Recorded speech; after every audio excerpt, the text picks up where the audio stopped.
Hey everyone, this is Enrique Jang. I'm the writer of Crossing. I'm going to talk to you a little bit about some of the new characters we are introducing in issue 2 of the comic. By the second issue, MC and Nina have long passed their breaking point with one another, but they've stumbled upon a support group of ghosts and hosts who are grappling with some of the same issues.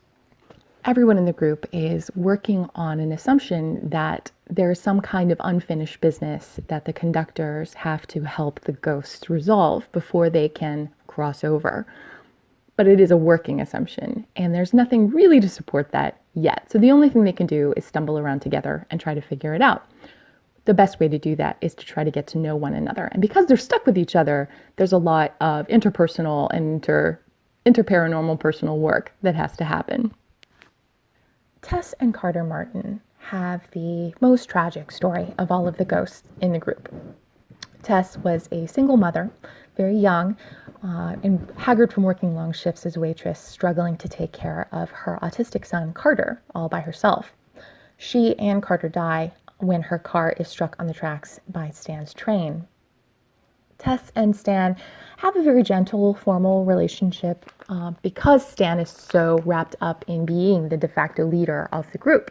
Tess is patient thus far, gently prodding Stan to work on the issues that they have to, namely their inability to touch objects because Stan doesn't really connect with them. And in the third issue, we'll learn a little bit more about just what is blocking Stan and why he can't do that.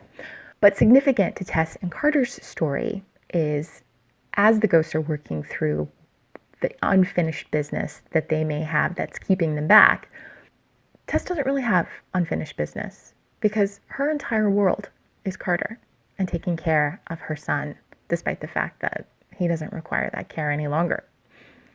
So the paradox for these characters, both Stan and Tess, is going to be a challenge coming up in the next issues.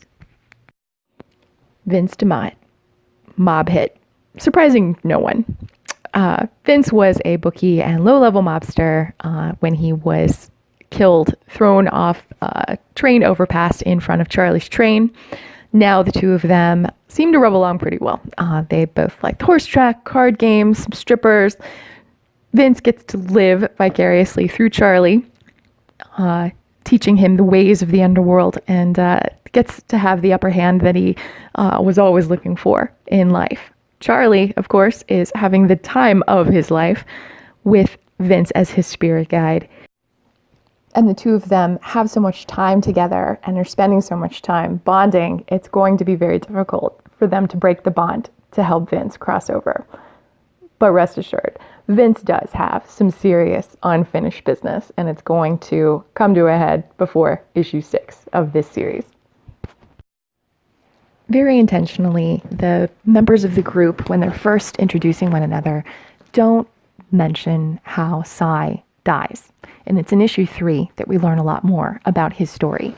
Now, because Cy and Nina died at relatively the same age, the two of them are going to be thrown together by the group because the group believes that as young people, they're going to have the most in common and be able to talk to each other about their circumstances.